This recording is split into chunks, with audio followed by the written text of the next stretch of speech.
আমরা না মানুষ, ভাঙড়ের মানুষ একটা সিগন্যালের অপেক্ষা করে।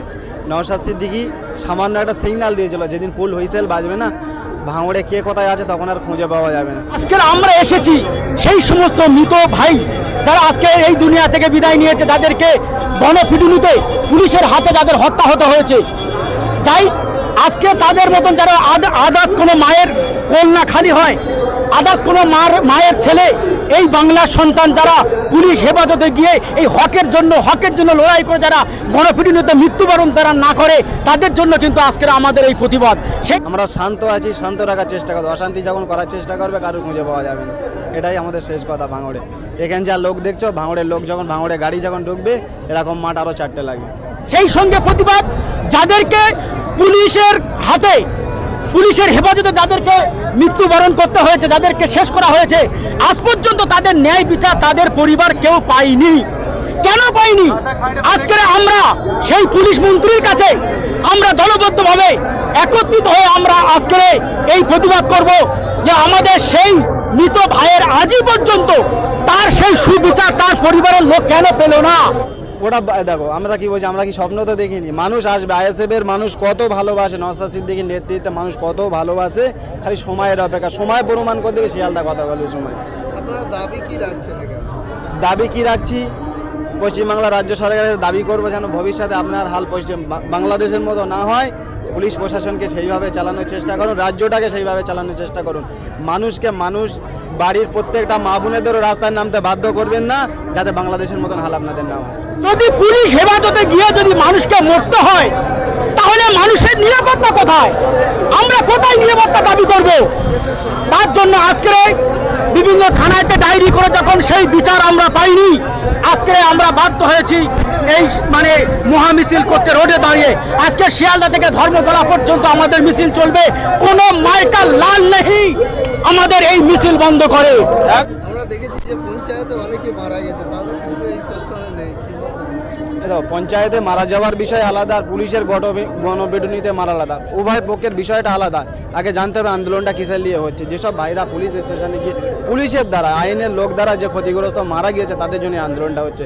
আর যারা পঞ্চায়েত ভোটের সময় মারা গেছে, তাদের তো শ্রদ্ধা আমাদের বুকে আছে, তাদের বাড়ি যাবেন। প্রত্যেক এই বছরে আমরা তাদের মৃত্যুবার্ষিকী পালন করেছি, তাদের সংসারের খেয়াল রাখার দায়িত্ব আমাদের। এই বৃষ্টির মধ্যে দিয়ে কি আপনারা ধর্মতলা পর্যন্ত হেঁটে যাবেন? অবশ্যই যাবো। আমরা কেন, প্রত্যেকটা মানুষ যারা আছে, প্রত্যেকে বৃষ্টি হোক আর যাই হোক আর ঝড় হোক, বলে না হাত অন্তর বাজ পড়লেও মানুষ আসবে। যদি এক হাত অন্তর বাজ পড়ে, মানুষ ঠিক আসবে। এখান থেকে হেঁটে হেঁটে ধর্মতলায় যাবে মানুষ। এই আবু সিদ্দিকের যিনি যার নামে এফআইআর আছে, সেই ওসি কিন্তু সেই থানায় এখনো বহাল আছে, কি বলবে? থাকুক, এ তো রাজ শাসন চলছে, সময়ের অপেক্ষা। নওশাদ সিদ্দিকী ভাইজান আইনের লড়াই লড়ছে, সময় কথা হবে। আজকে তোমাদের রাজ শাসন চলছে বলছে, তোমরা রাজত্ব কায়েম করছো, কিন্তু সময় মানুষ জনগণ যখন আপনাদের বিরুদ্ধে লাগবে, তখন আর আপনাদের খুঁজে পাওয়া যাবে। গতকাল দেখলাম ভাঙড়ের অবজারভার শওকত মোল্লা একটা সোশ্যাল মিডিয়া দেখছিলাম ভাইরাল হয়েছে, তিনি বলছেন যে কারা কলকাতা শিয়ালদাতে যাচ্ছেন তাদের দিকে একটু নজর রাখবেন। আমিও যদি ওর জায়গায় আমি হতাম, আমি তো বলে ভাঙড়ে এসে গাড়ি নিয়ে বসে থাকতাম। যদি দম থাকে নিজে এসে দেখুক না কে কে যাচ্ছে।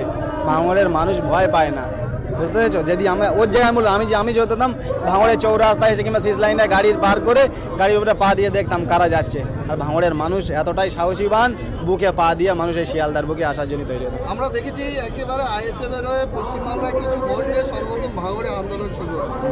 এইটা নিয়ে কি আপনারা ভাঙড়ে আন্দোলন করবেন? অবশ্যই করবো। আন্দোলন তো সবে শুরু হয়েছে, দেখা যাক যত সময় যাবে আন্দোলনের বেগ আরও বাড়বে। যদি রাজ্য সরকার না তাদের সঠিক প্রতিশ্রুতি টিকে থাকে, আন্দোলন আরও প্রত্যেক বিধানসভা ব্যাপী আন্দোলন হবে এরপরে। আইএসএফ একটাই জিনিসকে আমাদের শিখিয়েছে, শৃঙ্খলার সঙ্গে আইনের সঙ্গে সে পথ চলবে এবং আমাদেরকে চলতে বলে দিয়েছেন। আমরা কিন্তু আইন ভেঙে কোনো কাজ করব না। আমরা আইনকে প্রাধান্য দিয়ে আমরা এই বিচারের যে ফায়সালা আমরা জানতে চাচ্ছি যে এর ফায়সালা কিভাবে আমার সেই ভাইগুলো পাবে, তার পরিবাররা কিভাবে পাবে, তার জন্য আজকের আমাদের এই প্রতিবাদ। আমি ক্যানিং থেকে বলবো, অন্তত ৫৫-৬০ জন আমাদের সঙ্গে এসেছে, আমার সঙ্গে এসেছে। কিছু না হলে আমার এলাকা থেকে প্রায় ৫০০ মানুষ এসেছে।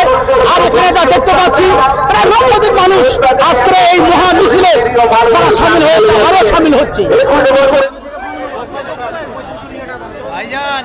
কোথায় দেখছি কোথায়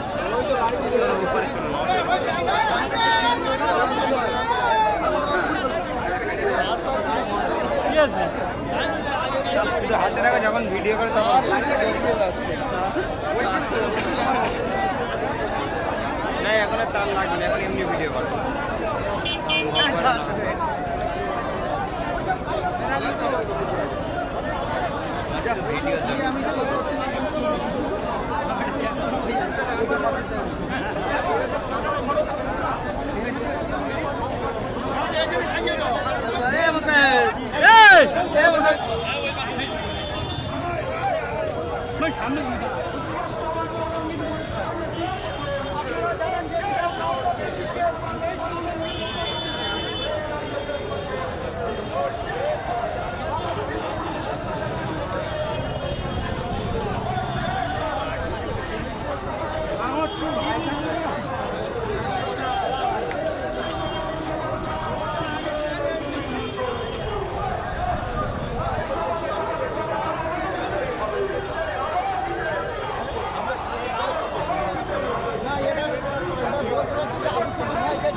এই যে আপনার মিছিল তারা কিন্তু সাফল্যমণ্ডিত করবে, কারণ আজকে আমরা আমাদের জন্য আসিনি, তারা কবে পাবে?